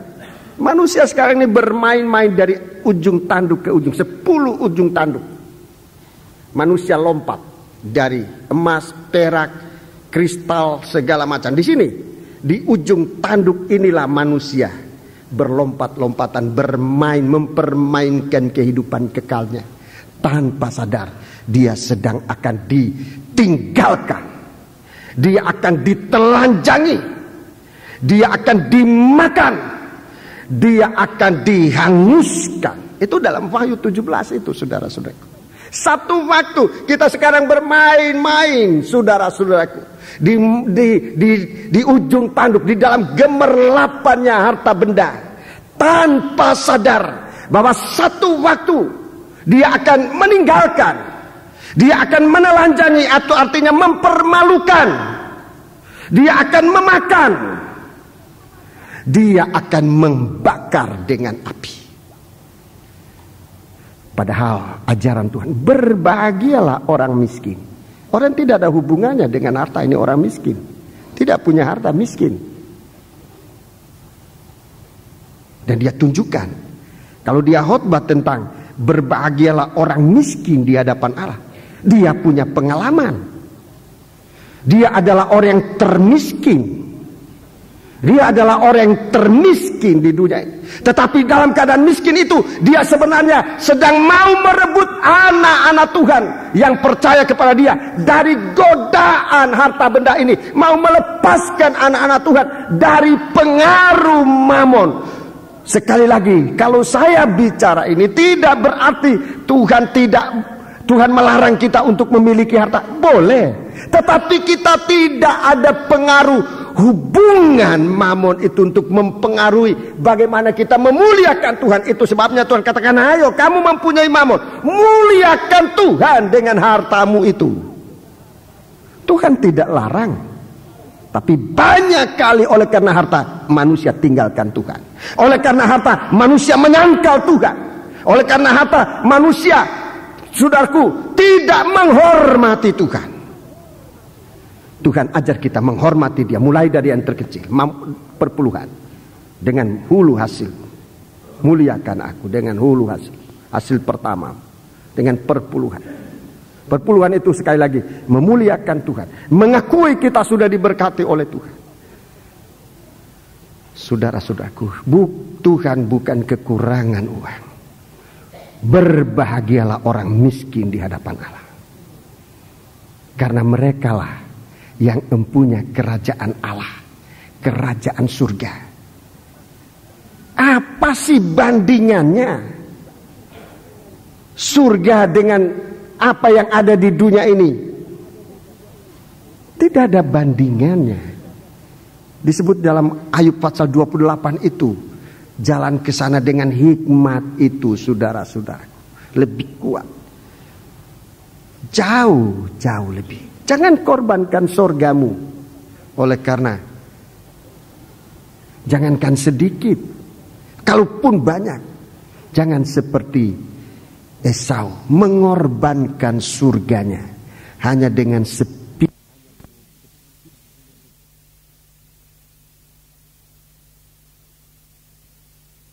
Kenyataan, dia meraung-raung, dia menangis, tetapi dia tidak memperoleh apa yang dia tangisi.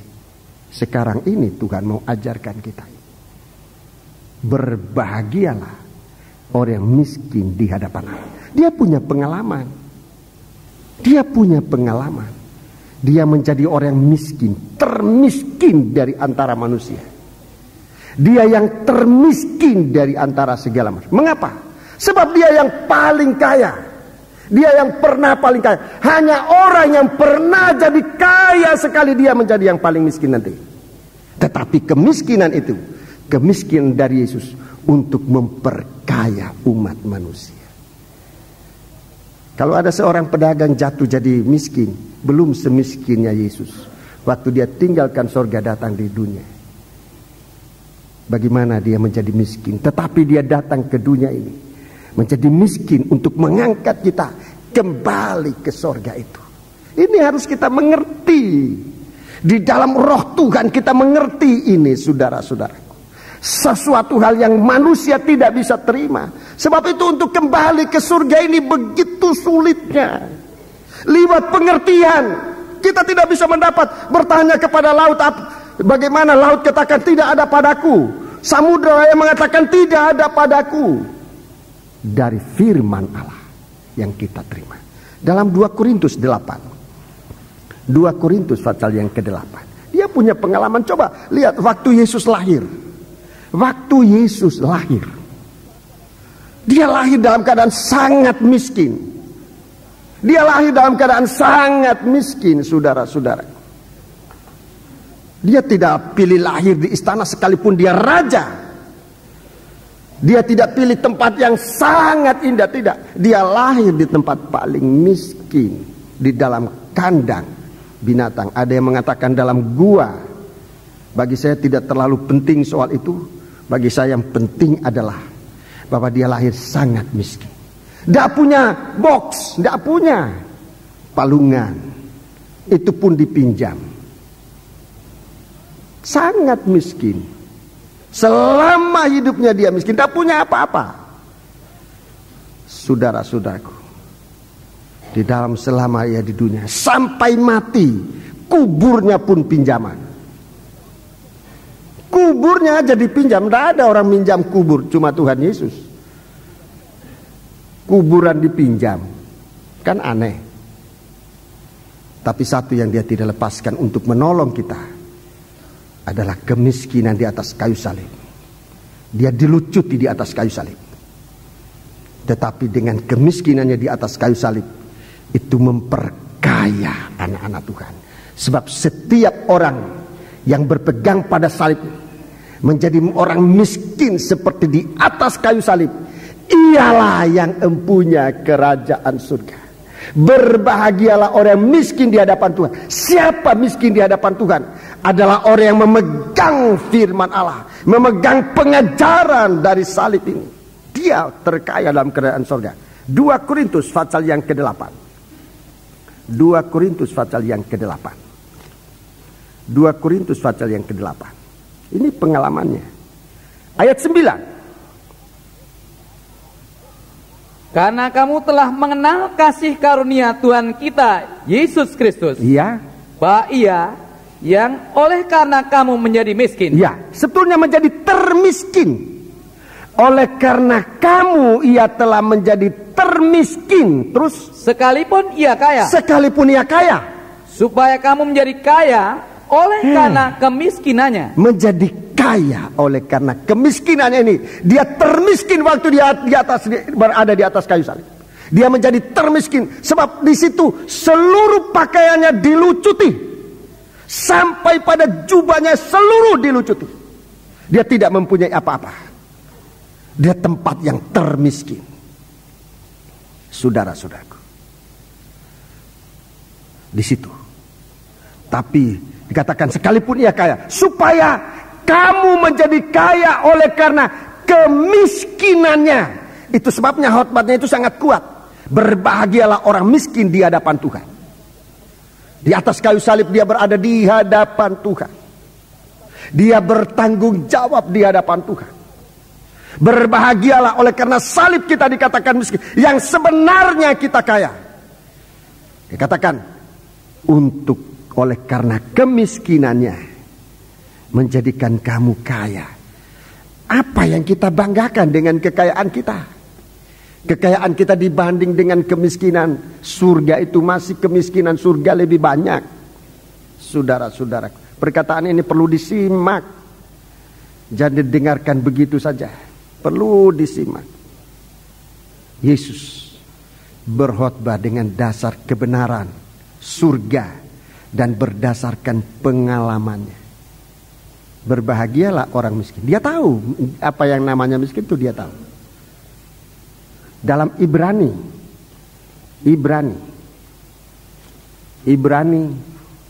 pasal yang kedua lebih dahulu kita baca. Surat Ibrani pasal yang kedua. Surat Ibrani pasal yang kedua.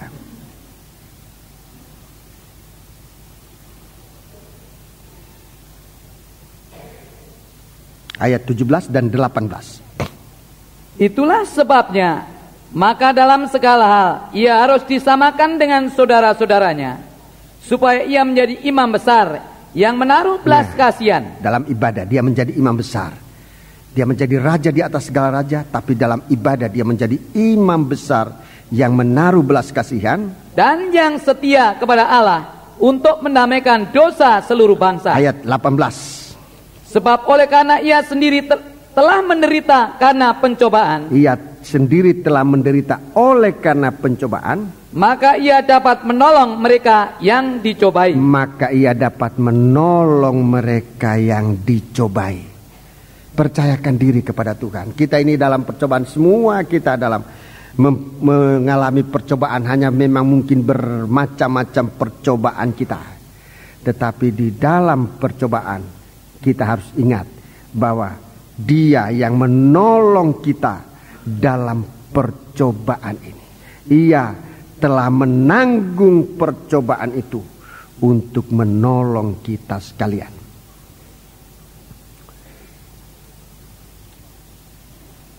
Ibrani, kita lanjut membaca Ibrani.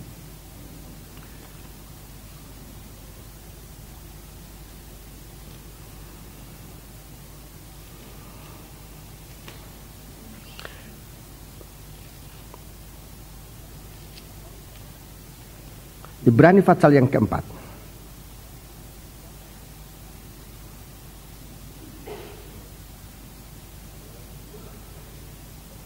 Ibrani pasal 4 ayat 15. Ibrani pasal 4 ayat 15. Sebab imam besar yang kita punya bukanlah imam besar yang tidak dapat turut merasakan kelemahan-kelemahan kita. Iya, dia turut merasakan kelemahan kita.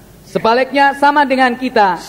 Sebaliknya dia sama dengan kita. Ia telah dicobai. Ia telah dicobai. Hanya tidak berbuat dosa. Hanya tidak berbuat dosa. Ini harus kita pegang. Dalam percobaan jangan ngomel.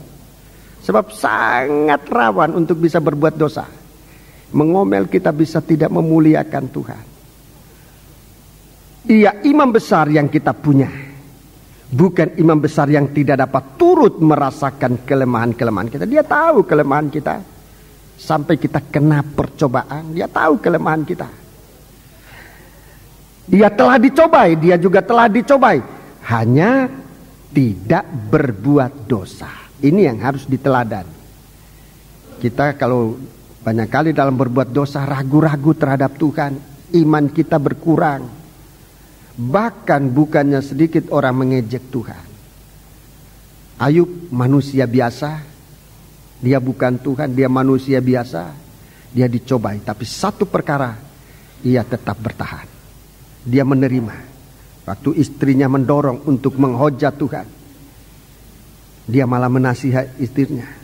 Masa kita mau menerima yang baik aja, sedang semacam ini kita malah mau menghujat Tuhan. Berbahagialah orang miskin. Miskin itu artinya putus hubungan. Putus hubungan dari kekuatan daging, mamon. Dalam percobaan, tapi tidak berbuat dosa. Kalau kita berdoa, doa itu langsung didengar oleh Tuhan. Sebab kita mau mendengarkan nasihatnya, kita mau menerima tegurannya, kita mau menuruti nasihatnya. Sekarang Tuhan nyatakan kesalahan-kesalahan kita lewat firman Allah ini. Kita sedang berperang, kita sedang digil oleh hikmat sekarang ini. Di dalam keadaan krisis yang kita alami, dalam kitab Pengkhotbah dan Amsal tadi kita melihat kondisi kita semacam itu. Tapi kita dipanggil oleh Raja di atas segala raja, oleh Tuhan di atas segala Tuhan, supaya kita damai, supaya kita aman. Di saat-saat ini, saat panggilan Allah sedang datang kepada kita, berbahagialah kita kalau kita mengetahui rencana Allah di dalam panggilannya. Berbahagialah kita kalau kita mengetahui rencana Allah dalam panggilannya.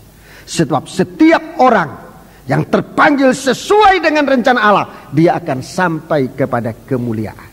Itu dalam surat Roma pasal yang ke-8, bagian terakhir. Sebab itu yang menang dalam Wahyu pasal 17 adalah yang terpanggil. Saya tidak akan meneruskan pada bagian terpilih dan setia, sebab waktu kita sudah sangat mendesak. Kita akan gunakan perjamuan suci ini, tapi saya percaya kalau kita saja dalam percobaan ini mendengarkan panggilan Tuhan, kita mendengar suara panggilan Tuhan, doa kita didengar oleh Tuhan, saudara-saudara. Saudara percaya? Saudara percaya?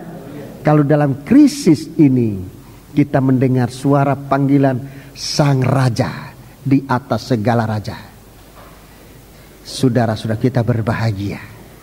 Sebab panggilan itu memisahkan atau bahkan memutuskan hubungan kita dari pengaruh mamon. Tapi itu merupakan ujung tanduk dari binatang.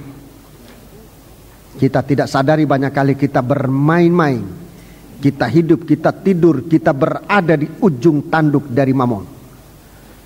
Tapi marilah kita menggunakan segala berkat Tuhan ini untuk muliakan Tuhan. Mari kita datang kepada Tuhan, pelayan perjamuan suci serta maju ke depan.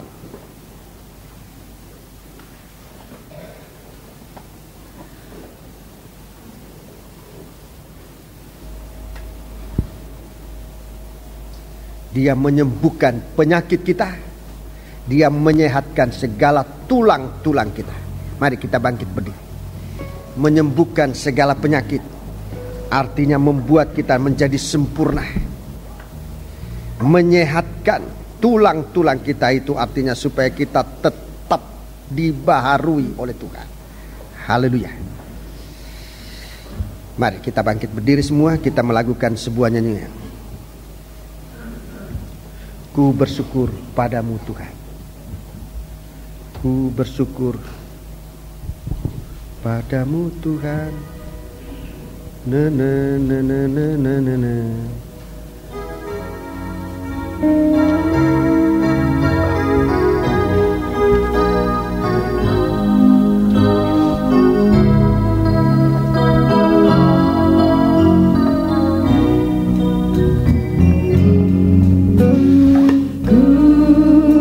Bersyukur padamu Tuhan dengan segenap hatiku. Haleluya. Mau mengasihi Engkau karena Kau Allah yang agung. Kau Tuhan yang patut disembah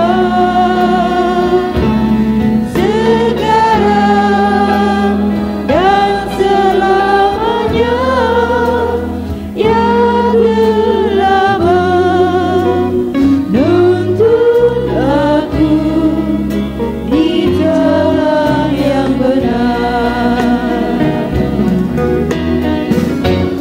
Biarlah segenap bumi memuji Dia akan kebesarannya. Karena Segala jalan Tuhan adalah kasih dan kebenaran.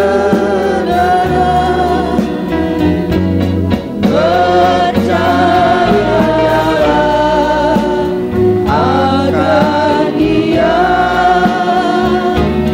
yang telah menyelamatkan kita dari lumpur dosa. Ingin Dia selalu menjaga dalam hidup. Ucapkan kata-kata ini indah di mata Tuhan. Ku bersyukur padamu.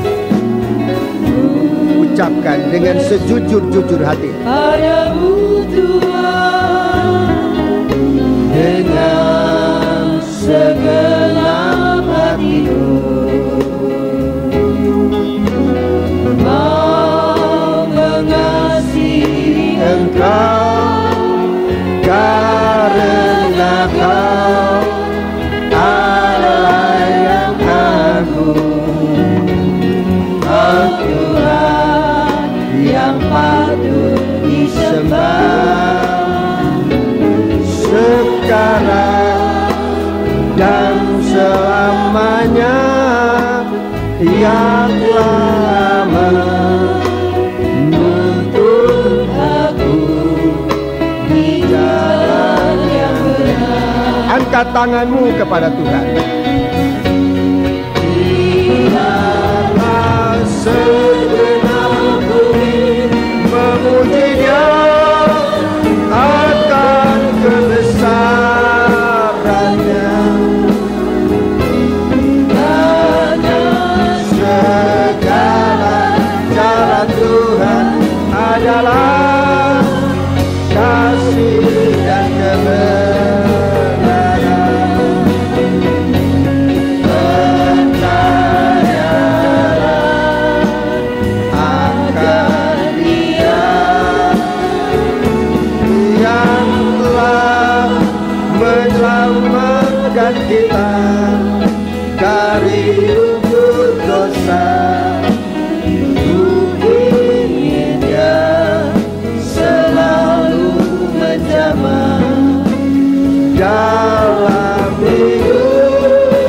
dengan U.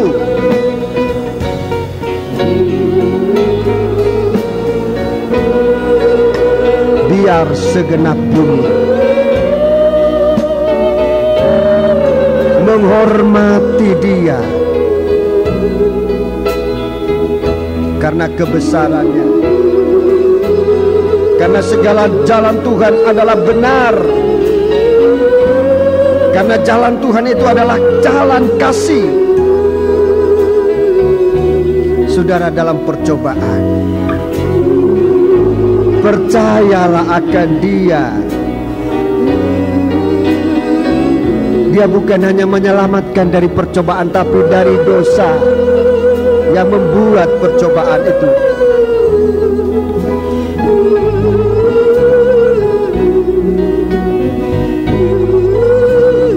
Biar Dia menjamah kita. Sembahlah Tuhan sebelum kita mengambil tubuh dan darah. Sembahlah Tuhan. Haleluya. Haleluya. Haleluya. Haleluya. Haleluya. Haleluya. Haleluya.